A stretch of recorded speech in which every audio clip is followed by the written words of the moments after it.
ये कौन सा पेन है? रोटोमैक, लिखते लिखते लव हो जाए। रोटोमैक, रोटोमैक, रोटोमैक, रोटोमैक, लिखते लिखते लव हो जाए। ये ज़मीं ये आसमां, हाँ ये ज़मीं ये आसमां, हमारा कल हमारा आज, हमारा कल हमारा आज, बुलंद भारत की बुलंद तस्वीर, हमारा बजाज बुलंद भारत की बुलंद तस्वीर, हमारा बजाज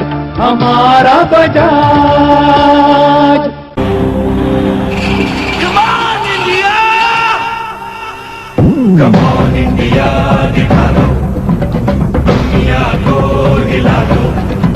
Come on India, दिखा दो हिला दो। Come on India, दिखा दो हिला दो हिला दो।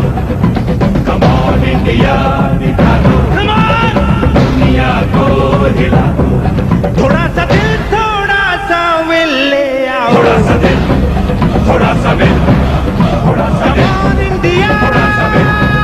1985 മലയാളം ദൂരദർശൻ പ്രക്ഷേപണം ആരംഭിക്കുമ്പോൾ നാം കേട്ടതാണ്.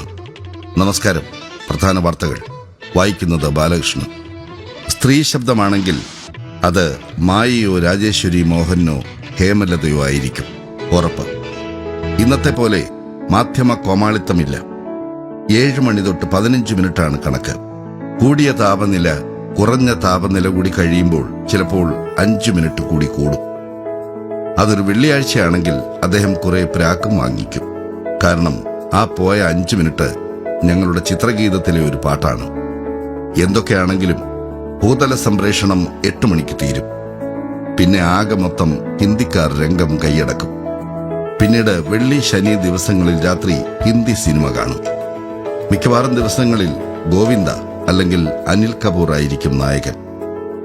ഞായറാഴ്ചത്തെ മലയാളം സിനിമയാണെങ്കിൽ മിക്കവാറും സുരേഷ് ഗോപിയുടെ ഇടിപ്പടമായിരിക്കും.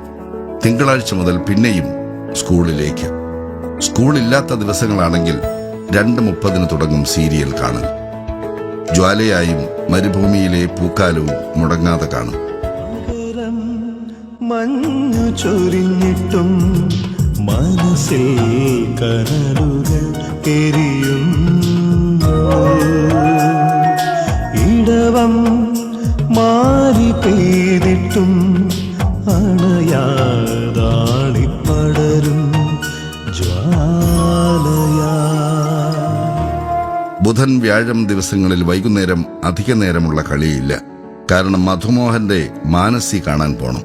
ഓൻ അക്കാലത്തെ ഒരു പുലി തന്നെയായിരുന്നു. പിന്നെ ഒരിക്കലും നഷ്ടപ്പെടുത്താത്ത ഒരു പരിപാടിയായിരുന്നു ആഴ്ചയിൽ ഒരു ദിവസമുള്ള തിരനോട്ടം. അത് കണ്ടാലേ അടുത്ത ഒരാഴ്ചത്തെ പരിപാടികളെക്കുറിച്ച് ഒരു ധാരണ കിട്ടും. നമസ്കാരം. മാന്യ പ്രേക്ഷകർക്ക് തിരനോട്ടം പരിപാടിയിലേക്ക് സ്വാഗതം. തിങ്കളാഴ്ച വൈകിട്ട് 6-ന് ലളിതഗാനങ്ങൾ. സ്മൃതി തൻ ചിറകിലേറി ഞാനും ശ്യാമഗ്രാമഭൂവിലണയുന്നു, അരയാലും കുളവും ഈ കൽപ്പടവും പുനർജന്മമെനിക്കേകുന്നു. ഞാൻ എന്റെ ബാല്യത്തിൻ തീരത്ത് നിൽക്കുന്നു. വൈകിട്ട് 6:30-ന് ജംഗിൾ ബുക്ക്.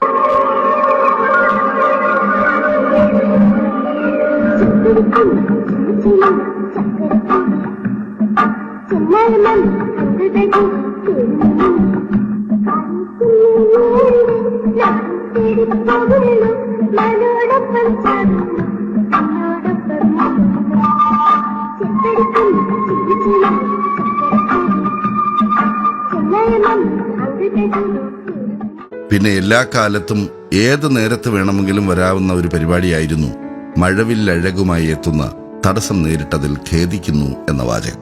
ഏറ്റവും രസം ഇതല്ല. ഒരു കാറ്റ് എവിടുന്നെങ്ങാനും വന്നു പോയാൽ അപ്പോഴേക്കും പോകും ചാനൽ. പിന്നെ ആന്റിനെ പിടിച്ച് തിരിച്ച് ശരിയാക്കലാണ് പ്രധാന പണി. അപ്പോഴേക്കും കണ്ടുകൊണ്ടിരുന്നതെല്ലാം കഴിഞ്ഞു പോയിട്ടുണ്ടാവും. ഞങ്ങൾ ഈ പറഞ്ഞതും നിങ്ങൾ ഈ കണ്ടതും കേട്ടതും ഒരു തലമുറയ്ക്ക് മേൽ ദൂരദർശൻ എത്രമാത്രം സ്വാധീനം ചെലുത്തിയിട്ടുണ്ടായിരുന്നു എന്നുള്ളതിന്റെ നേർസാക്ഷ്യമാണ്. നിങ്ങളിൽ ചിലരെയെങ്കിലും ആ നല്ല ഓർമ്മകളിലൂടെ കൂട്ടിക്കൊണ്ടുപോകാൻ സാധിച്ചു എന്ന് ഞങ്ങൾ പ്രതീക്ഷിക്കുന്നു. തുടർന്നും ഒരുപാട് നല്ല അവതരണങ്ങളുമായി നിങ്ങൾക്ക് മുന്നിൽ എത്തുന്നതായിരിക്കും. കാത്തിരിക്കുക. നന്ദി, നമസ്കാരം.